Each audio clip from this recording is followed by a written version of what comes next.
61 question को हम discuss करते हैं। 61 क्वेश्चन ये कहते हैं कि person unit of electrical energy is kilowatt hour. ये किलोवाट आवर कितने जूल के बराबर? तो 1 किलोवाट आवर क्वेश्चन है। 1 kilowatt hour equal to how much joule? ठीक, ये 1 किलोवाट आवर कितने के बराबर होता है? 1 kilowatt hour means 1000 watt into hour का मतलब है कितने आपको second, and that will be equal to total 3.6 into 10 की पावर 6 जूल। तो मीन्स 1 किलोवाट आवर 3.6 इनटू 10 की पावर 6 के बराबर होता है, जो आपसे पूछा गया था 61 में। जो आपका क्वेश्चन नंबर 61 है उसमें ये आपके पास आंसर है। इसका मतलब है इसका जो ए ऑप्शन वो करेक्ट है। आगे क्वेश्चन नेक्स्ट पूछा गया है, which one of the following statement regarding to the current carrying solenoid is not correct. देखिए यहाँ पे ध्यान देना है, नॉट करेक्ट पूछा आपसे कि जो करेक्ट आपको नहीं। क्वेश्चन ये है, यहाँ पे ऑप्शन है then magnetic field inside solenoid is uniform. Similarly, current carrying solenoid behave like a bar magnet. C है the magnetic field inside the solenoid increases the current. The soft iron bar is inserted inside the solenoid, the magnetic field remains same. तो इसमें जब हम solenoid के अंदर कोई magnetic flux magnetic material को डालते हैं, आयरन वगैरह हम डालते हैं, तो उससे मैग्नेटिक फील्ड इंक्रीज होता है, कांस्टेंट नहीं होता है। तो ये स्टेटमेंट इसके अंदर गलत है। क्वेश्चन नंबर 62 में जो हमारा जो आंसर हुआ वो डी हुआ, क्योंकि इसे पूछा था आपका रॉन्ग स्टेटमेंट कौन सा है। तो wrong statement D statement 62 question में रॉन्ग है। नेक्स्ट क्वेश्चन 63 क्वेश्चन है, an object is made of two equal parts by volume and one part have a density rho naught, other part have a density 2 rho naught. What will be the average density of the object? Object की average density क्या है? जब दो equal volume में हमने distribute किया है तो हम यहाँ पे कैलकुलेट करेंगे कि रो जो एवरेज आपके पास आएगी वो होगा बेटा आपका रो1 v1 प्लस के रो2 into v2 upon v1 plus v2। यहाँ पे कंडीशन के अकॉर्डिंग वॉल्यूम किसके बराबर है? v1 equal to v2 v के बराबर है। यहाँ पे रो1 rho naught into v plus के 2 rho naught into v upon v plus v. ये हो गया आपके पास में 3 रो नॉट अपॉन वी। तो जो नेट आपके पास आया, जो एवरेज जो डेंसिटी आई वो 3/2 रो नॉट के बराबर होगी। तो 63 में ये आंसर हमारा B correct. Next question, question number 64 बहुत अच्छा क्वेश्चन है, बहुत कॉमन क्वेश्चन है। जब pressure cooker cooks the food faster by. अब इसमें ऑप्शन है किसकी वजह से जो प्रेशर कुकर में खाना जल्दी बन जाता है। रीजन ये है, क्या रीजन हो सकता है? वो रीजन ये इंक्रीज ऑफ बॉइलिंग पॉइंट। जब प्रेशर कुकर में पानी होता है उसको जब आप गर्म करते हैं तो आपको उसका बॉइलिंग पॉइंट क्या वाटर का बढ़ जाता है। जब वाटर का बॉइलिंग पॉइंट बढ़ जाएगा तो जो भी ग्रीन्स वगैरह हो गए या वेजिटेबल वगैरह होगी तो होगा वो जल्दी होगा। इसका मतलब है कि इसमें हमारा जो 64 है वो ए ऑप्शन करेक्ट। बहुत कॉमन क्वेश्चन है। क्वेश्चन नंबर 65 क्वेश्चन बहुत इंटरेस्टिंग क्वेश्चन, बहुत कॉमन क्वेश्चन है। Which one of the following wavelength corresponding to the wavelength of X-rays. X-rays की वेवलेंथ कितनी होती है? देखिए मैं आपको बहुत क्लियर करना चाहता हूँ कि एक्स-रे दो तरह की होती है, सॉफ्ट एक्स-रेज और हार्ड एक्स-रे। एक्चुअली में जो एक्सरे की वेवलेंथ होती है वो होती है 0.1 एंगस्ट्रॉम से 1 एंगस्ट्रॉम के बीच। इसका मतलब यहां पे ये है, और 1 एंगस्ट्रॉम इक्वल टू कितने के बराबर होता है ये आपको पता है। 1 एंगस्ट्रॉम इक्वल टू 10 की पावर -10। 1 एंगस्ट्रॉम 10 की पावर -10 के बराबर होता है। तो ये लगभग कितने के बराबर होगा? अब इसको अगर हम देखें और इसको हम देखें तो 1 एंगस्ट्रॉम और इनके बीच में दैट इज हम ये ले सकते हैं इसको 0.09 नैनोमीटर, 0.09 नैनोमीटर टू 0.1 नैनोमीटर। इतने के बीच में ये होना चाहिए, क्योंकि एंगस्ट्रॉम है तो इनके बीच में ये इनका वेवलेंथ यहाँ पे होना चाहिए। इसका मतलब यहाँ पे ये है कि हम ये कह सकते हैं कि नियर अबाउट इस 65 में दैट डी ऑप्शन यानी तो 1 नैनोमीटर के आसपास approximately will be your answer. लगभग क्योंकि 1 एंगस्ट्रॉम है तो 0.1 एंगस्ट्रॉम का मतलब है 0.1 नैनोमीटर हम यहाँ पे इसको ले सकते हैं, 10⁻⁻10 तो ले सकते हैं। तो हम जो यहाँ पे जो ऑप्शन हमारे पास करेक्ट होगा वो आपका डी ऑप्शन यहाँ पे करेक्ट हो जाएगा। हालांकि ये वेवलेंथ इतना होना चाहिए, ठीक है, 0.1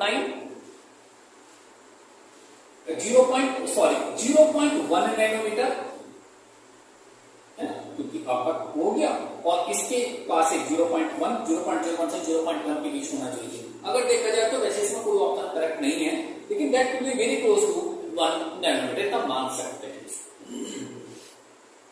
उसी तरह से यहाँ पे नेक्स्ट क्वेश्चन है, क्वेश्चन नंबर 66। ये 66 क्वेश्चन स्टेट करता है कि इसमें an electric bulb connected to 220 volt generator, the current drawn is 600 milliamp. तो पूछा है power of bulb. Power of bulb निकालने के लिए 66 क्वेश्चन, अगर मैंने P इक्वल टू हमारा फॉर्मूला था V इंटू I, हमारा कितना है और कितनी करंट उसके साथ होगी। देखिए जो वोल्टेज है वो 220 वोल्ट है और इसमें 600 मिली एम्पियर का मतलब है आपको एम्पियर में चेंज कर रहा है -3 एम्पियर, तो ये लगभग हो जाएगी 132 वाट, 132 वाट। तो जो यहाँ पे प्रोड्यूस होगी वो 132 वाट हो जाएगी, जो टोटल आपके पास होगी। तो 66 में इस तरह से आंसर हमारा ये हो जाएगा, ए आंसर इसका, ठीक है।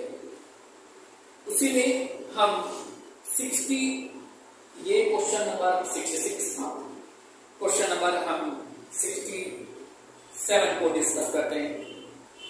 ये क्वेश्चन 67 क्वेश्चन सीबीएस में भी पूछा गया, जो मॉर्निंग शिफ्ट हुई थी उस मॉर्निंग शिफ्ट में भी ये क्वेश्चन पूछा गया है, सेम क्वेश्चन पूछा गया है। When the pitch of the sound increase, which one of the following increases? pitch का मतलब होता है फ्रीक्वेंसी। तो आपको अगर पिच इंक्रीज हुआ है तो उसकी फ्रीक्वेंसी इंक्रीज। तो 67 क्वेश्चन में हम जो आंसर हमारा होगा वो होगा frequency, that is D option is correct. 67 में जो आंसर होगा वो डी ऑप्शन होगा, फ्रीक्वेंसी।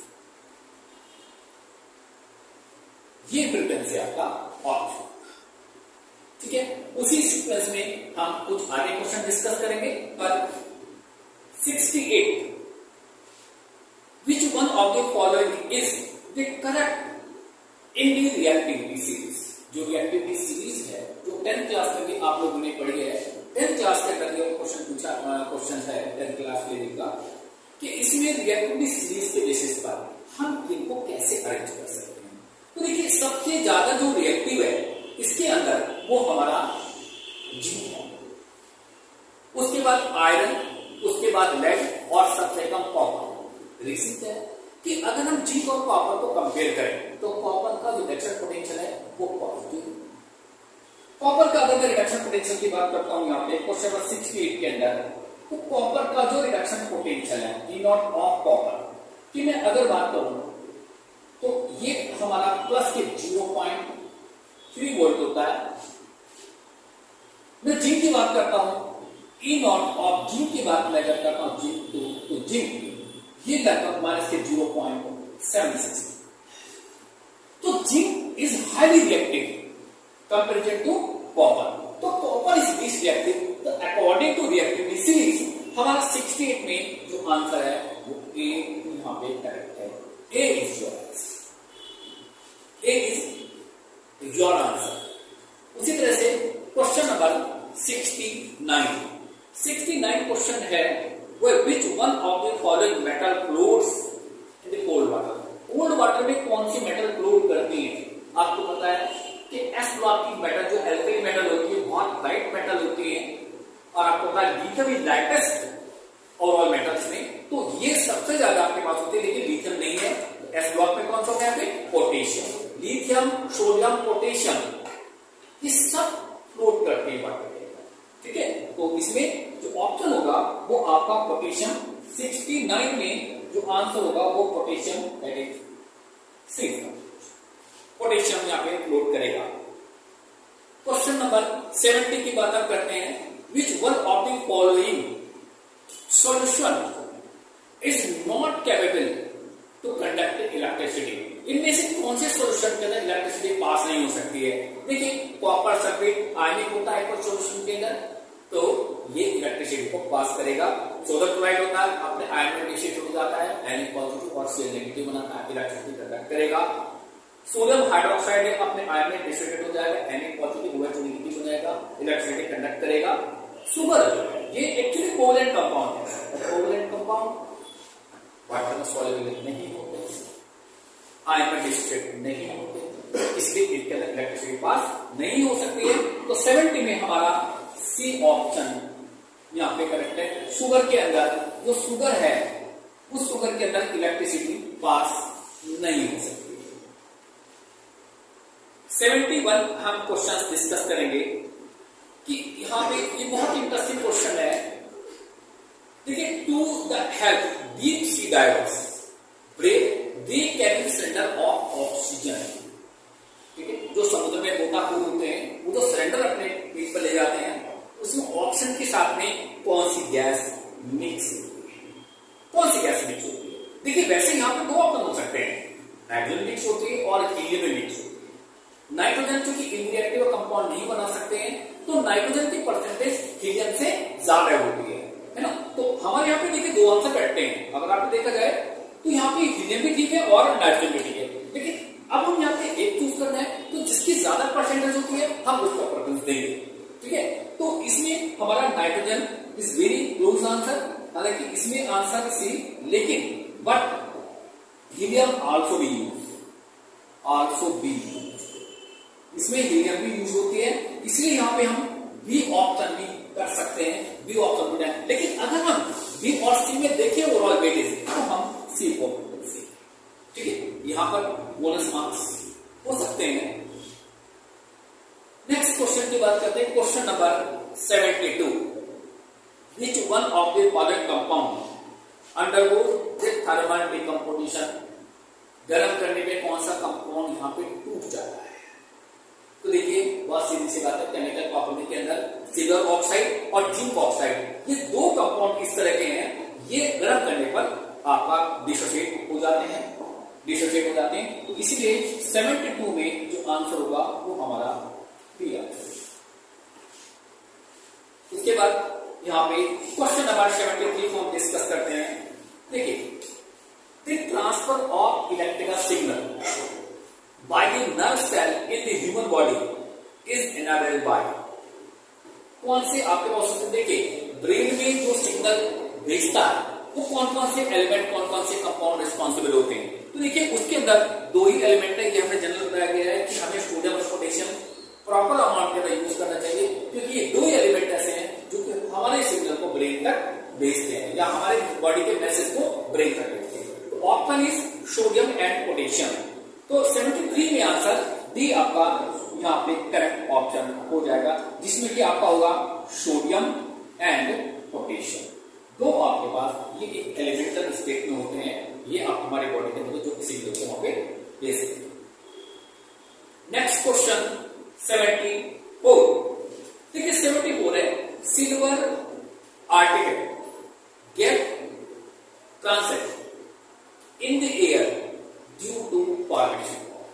क्या चीज फॉर्म करते हैं जिससे कि सिल्वर के किसी बर्तन के ऊपर जो है वो आपके पास इस तरह के लेयर, इस तरह के फॉर्मेशन वहां पे हो जाते हैं। वो फॉर्मेशन जो होते हैं दो कंपाउंड यहाँ पे बनाता है। सिल्वर दो तरह के कंपाउंड बनाता है, एक सिल्वर ऑक्साइड होता है और एक सिल्वर सल्फाइड होता है। तो दो होने चाहिए यहाँ पे, दो कंपाउंड यहाँ पर बनाता है। अगर मैं 74 की बात करूं तो इस 74 में आंसर हमारा दो होने चाहिए। 74 में बी ऑप्शन भी करेक्ट है एंड यहाँ पे सिल्वर सल्फाइड सी ऑप्शन भी करेक्ट है।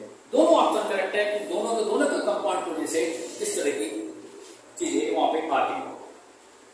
नेक्स्ट हम देखते हैं क्वेश्चन नंबर 75। 75 के अंदर है, human eyes can be see the object at different distances with contrasting the illumination it is due. ये केवल एक ही वो बोलता है, आज की प्रॉपर्टी होती है, अब होता है आपका accommodation of eyes. Accommodation of eyes यहाँ पर एक रीजन होता है, ठीक है, ये रीजन होता है 75 में अगर हम देखें तो डी ऑप्शन यहाँ पे करेक्ट हो जाएगा. Number 76, which one of the following hormones increase the heartbeat in the animals? Animal में कौन हार्टबीट को ज्यादा बढ़ा देता है? बायोलॉजी का क्वेश्चन से आपको पता है कि एंडरलाइन जो आपका हार्मोन होता है वो हार्टबीट को बढ़ाने में रिस्पॉन्सिबल होता है. 76 में अगर हम देखें तो इसमें आंसर हमारा डी आंसर करेक्ट होगा. इसके बाद हम क्वेश्चन नंबर 98 डिस्कस करेंगे. क्वेश्चन नंबर 98, देखिए 98 में क्या है, यहाँ पे ये कहता है यहाँ पे 98% the amplitude of sound wave is measured in the unit of. Amplitude, किसी भी साउंड का एम्पलीट्यूड का मेजरमेंट किसके बराबर होता है? डिस्टेंस. वो एक्चुअली डिस्टेंस में, एम्पलीट्यूड का मतलब है डिस्टेंस, तो यहाँ पे डिस्टेंस आंसर इज करेक्ट. तो 98 में जो आपका आंसर होगा वो आपको डिस्टेंस भी आंसर यहाँ पे करेक्ट. इसी तरह से हम क्वेश्चन नंबर 99 की बात करते हैं. ये A current of 0.6 ampere is drawn by an electrical bulb for 10. ये क्वेश्चन 10th क्लास का क्वेश्चन है. Which one of the following is the amount of electric charge flow through the circuit? Circuit के अंदर कितना electric charge flow होगा? तो 99 question के अंदर जो चार्ज होता है, देखिए 464 डिवाइड करके होता है I into T. I current है जो कि 0.6 एम्पीयर है, टी है 10 मिनट, लेकिन हमें सेकंड में चेंज करना पड़ेगा. 10 इंटू कितना आपने किया तो ये हो गया 360 कूलम. तो 360 कूलम जो चार्ज है वो यहाँ पे फ्लो होगा, 360 कूलम चार्ज. तो ये 99 में जो सी ऑप्शन पर आपको दिया हुआ है 360 कूलम है ना. काफी स्टूडेंट इसमें कंफ्यूज हो जाते हैं, वो 10 मिनट को 10 मिनट ही कर देते हैं, उसको सेकंड में कन्वर्ट नहीं करते हैं. यहाँ पे 10 मिनट है, हमें उसको सेकंड में कन्वर्ट करना चाहिए. तो that's why your C option is correct. देखिए यहाँ पे क्वेश्चन नंबर 100 है. DC generator work on the principle of, किस प्रिंसिपल पर ये वर्क करता है?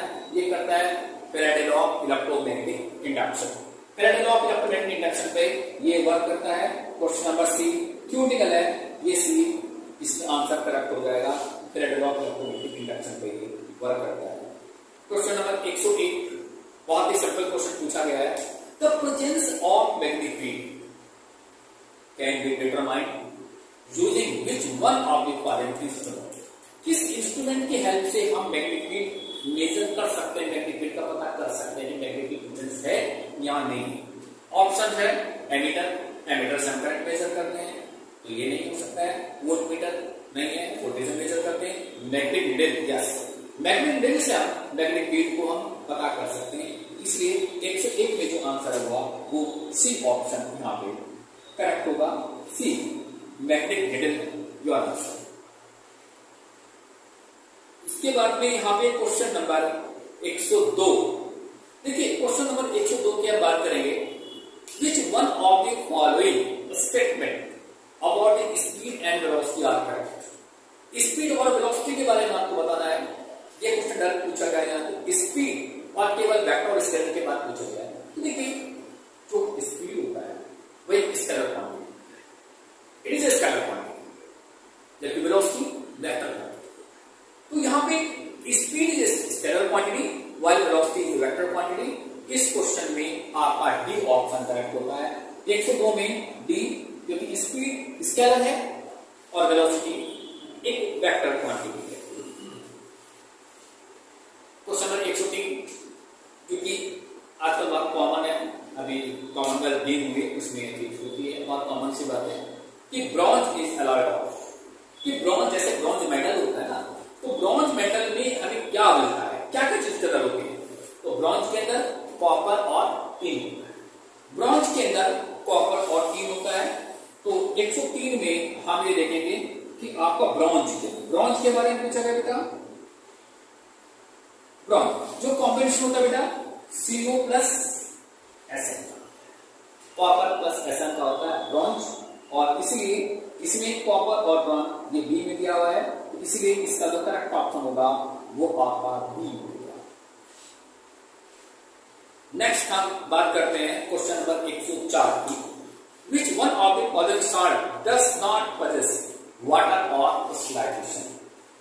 जिसमें कि क्रिस्टलाइजेशन की जरूरत आपको वाटर की जरूरत नहीं होती है, वो कौन सा होता है? ऑलरेडी इनके अंदर वाटर प्रेजेंट है, पोटेशियम परमैंगनेट, ब्लू विट्रोल या वॉशिंग सोडा, मोर सॉल्ट। ये मोर सॉल्ट के लिए होता है, तो इसमें 104 में आपके पास डी ऑप्शन इज करेक्ट।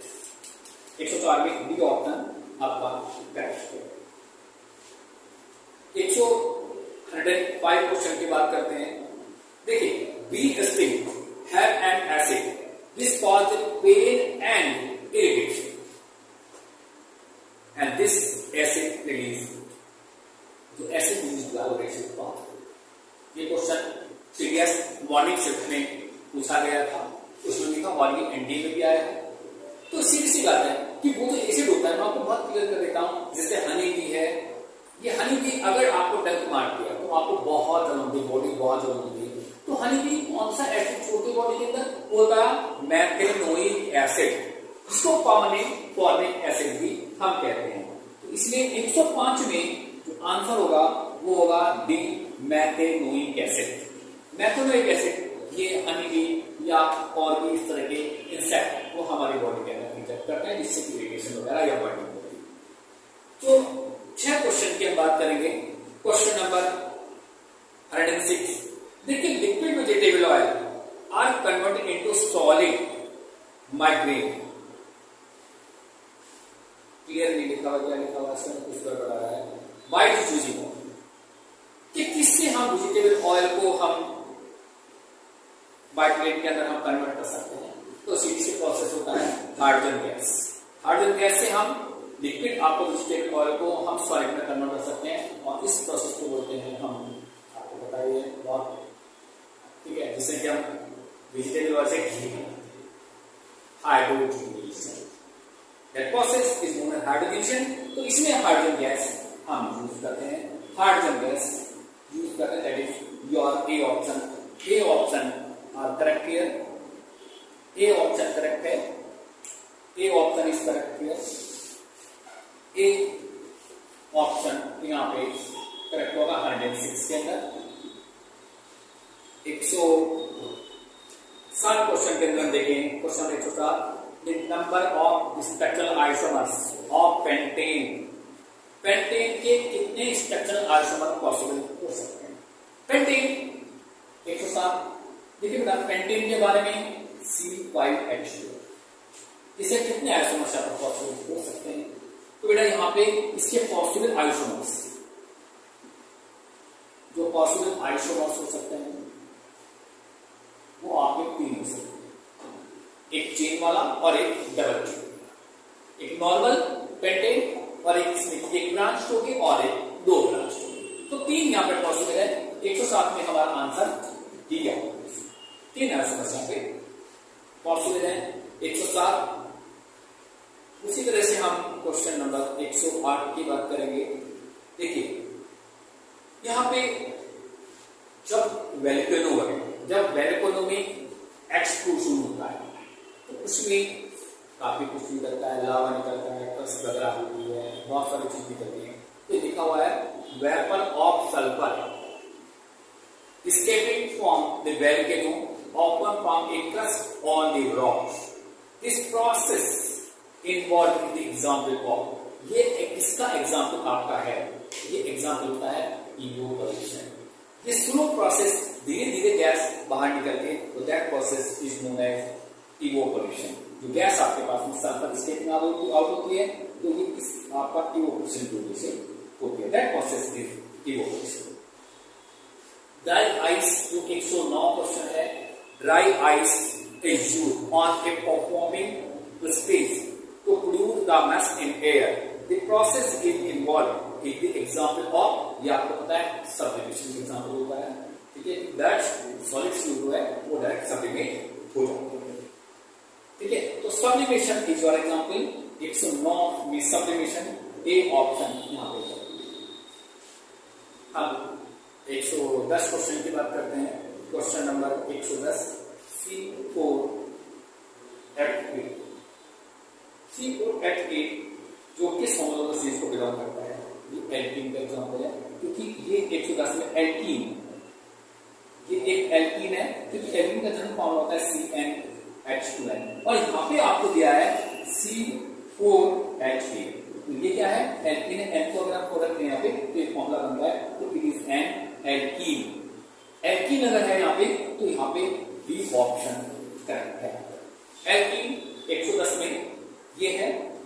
इसके बाद में हम क्वेश्चन नंबर 131 की बात करते हैं।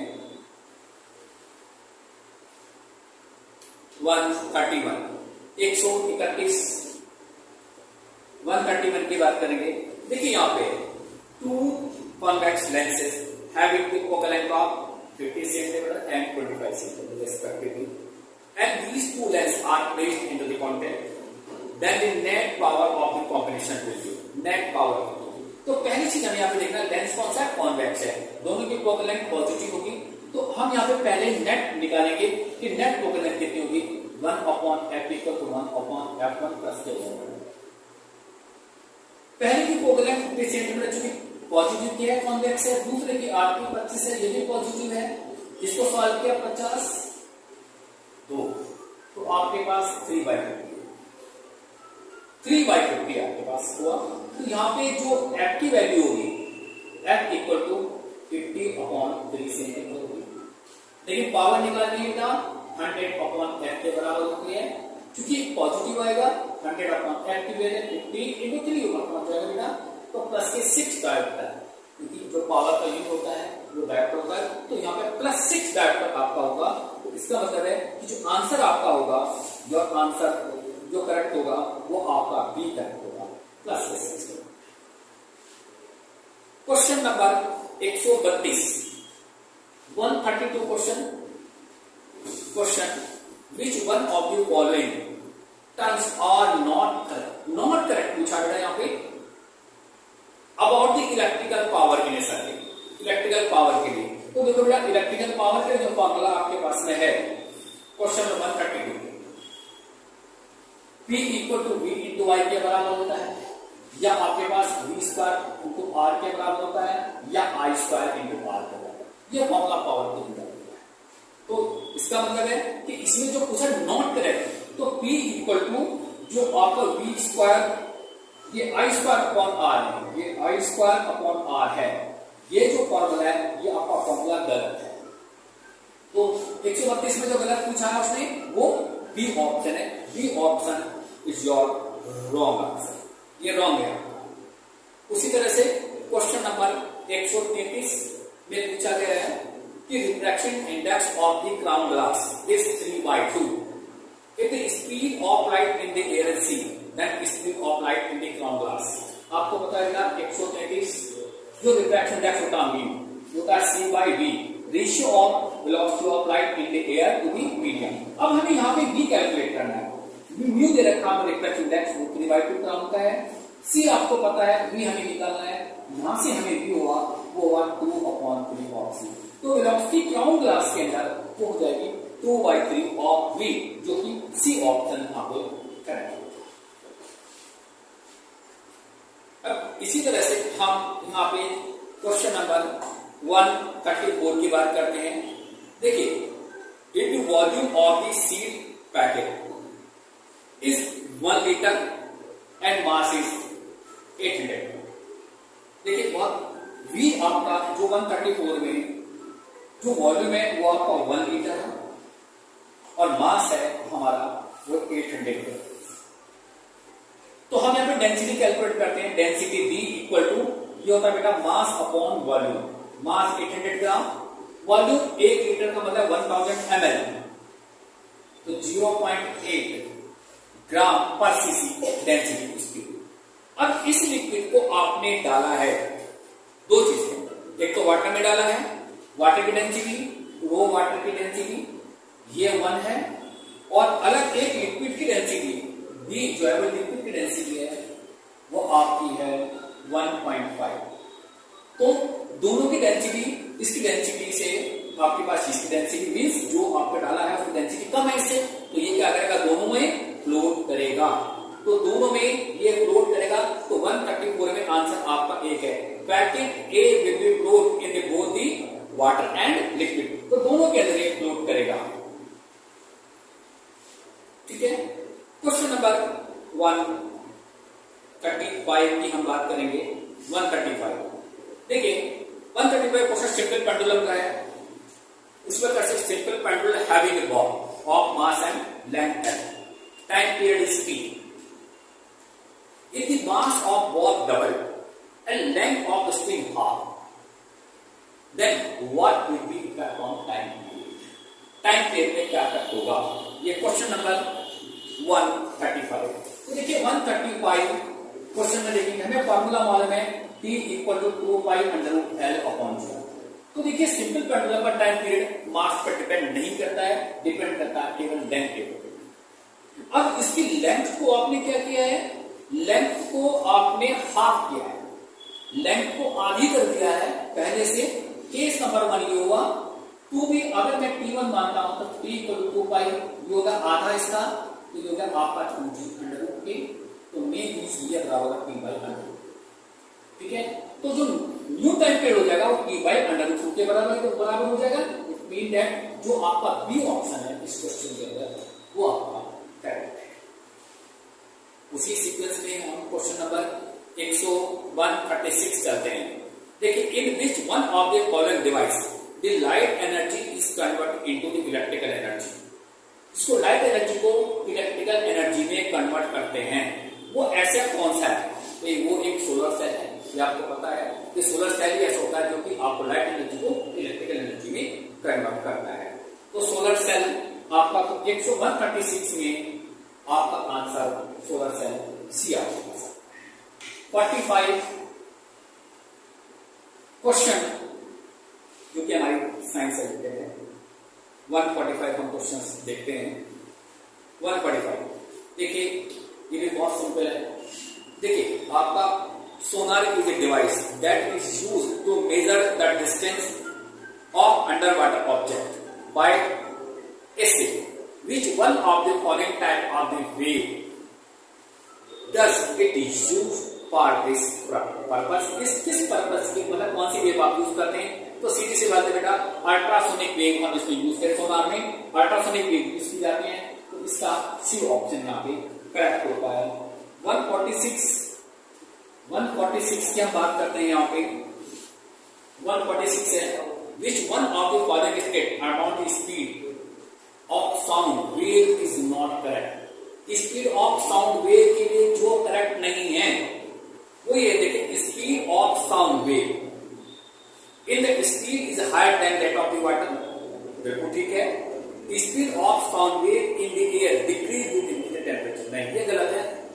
साउंड की स्पीड एयर के अंदर टेम्परेचर बढ़ाने से बढ़ती है, वो बढ़ती है। तो यहाँ पर जो भी ऑप्शन लगभग रॉन्ग पूछा कि रॉन्ग कौन सा है, इससे आप नहीं हो सकती है। जो रॉन्ग स्टेटमेंट है वो आपका बी स्टेटमेंट रॉन्ग है। Question number 48, which one of the following material is most commonly used to make the filament of incandescent electric bulb? Electric bulb के अंदर हम कौन से मेटल को यूज करते हैं? तो सीधी सी बात है, टंगस्टन, जिसका केमिकल कॉम्प्लेक्स W होता है, हम इसको यूज करते हैं। 148 के अंदर हम बी ऑप्शन करेक्ट है, टंगस्टन। टंगस्टन जिसका कि आपका सिंबल W होता है, उसको हम यूज करते हैं। नेक्स्ट आपके पास में क्वेश्चन नंबर 149। देखिए, न्यूमेरिकल पार्ट है।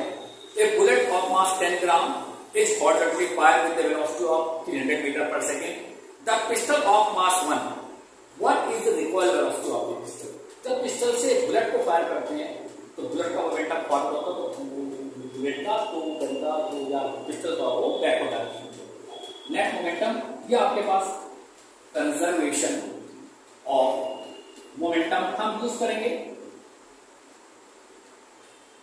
तो मोमेंटम जितना आपके पास जो P जो आपका पिस्टल का होगा, जो पिस्टल का होगा वो आपके पास बराबर होगा माइनस के जो P है वो बुलेट का, क्योंकि बुलेट आगे जाएगी तो पिस्टल पीछे जाएगी, तो इसका मोमेंटम बैकवर्ड डायरेक्शन के अंदर होगा। मान लीजिए पिस्टल का मास m है और इसकी मास पिस्टल का चूंकि 1 kg दिया हुआ है, इसके वेलोसिटी रिकॉर्ड वेलोसिटी है माइनस बुलेट का मास 10 ग्राम है, 10 ग्राम को आप kg में कन्वर्ट करेंगे डिवाइडेड बाय 1000 और इसकी स्पीड है 300। तो इसको अगर हमने किया तो ये आ गया आपका 3, तो v इक्वल टू हो गया -3 मीटर पर सेकेंड। इसका मतलब है जो रिक्वायर्ड वेलोसिटी ऑफ पिस्टल होगी तो पिस्टल बैकवर्ड डायरेक्शन की तरफ हो जाएगी, तो इसकी स्पीड हो जाएगी -3 मीटर पर सेकेंड। इसके हिसाब से ये सी ऑप्शन यहाँ पे करेक्ट होगा। उसी तरह से यहाँ पे जो 150 क्वेश्चन नंबर 150 है जो कि लास्ट क्वेश्चन है, माइक्रोफोन कन्वर्टर। आप लोग माइक्रोफोन बहुत यूज करते हैं, तो माइक्रोफोन क्या करते हैं, माइक्रोफोन की क्या प्रॉपर्टी होती है, माइक्रोवेव क्या करता है, साउंड वेव को इलेक्ट्रिकल वेव में करता है, तो it convert sound wave into electrical wave. इसमें आपका बी ऑप्शन यहाँ पे करते हैं। तो इस तरह से हमने कुछ एनडीए में जो जनरल साइंस से रिलेटेड क्वेश्चन थे वो हमने डिस्कस किए।